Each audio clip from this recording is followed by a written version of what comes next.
আসসালামু আলাইকুম। আমি মোহাম্মদ রায়হান হোসেন হৃদয়, উপসহকারী কৃষি অফিসার, ধর্মবাসা, সুনামগঞ্জ থেকে। আমি আজকে আছি মাটিকাটা গ্রামে। মিষ্টি কুমড়ার যে চারা, এখানে আমরা একটি সমস্যা দেখতে পাচ্ছি। সহজে যদি আমরা লক্ষ্য করি যে মিষ্টি কুমড়ার চারায় দেখতে পাচ্ছি যে এই চারাগুলোর পাতা কুকড়ানো অবস্থায় আছে। এর পিছনের কারণ হচ্ছে যে আমরা সাধারণত কৃষককে সাজেস্ট করি যে মাকড় নাশক স্প্রে করার জন্যে। তো এখানে অ্যাবামিকটিন গ্রুপের ভার্টিমেক খুব ভালো কাজ করবে। তো আমরা যদি একটু পাতাটি নিচের দিকে খেয়াল করি, দেখবেন যে মাকড় আমরা দেখতে পাবো। এই যে এই মাকড়টি দেখেন কিন্তু চলে যাচ্ছে।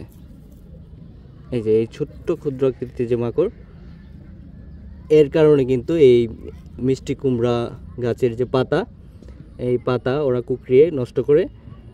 ওদের জন্য সবচেয়ে কার্যকরী কীটনাশক হচ্ছে অ্যাবামিকটিন গ্রুপের ভার্টিমেক। সেটা যদি স্প্রে করা যায়, আশা করি এই পাতা কুকড়ানো, মিষ্টি কুমড়া যে পাতা কুকড়ানো, সেটি ঠিক হয়ে যাবে।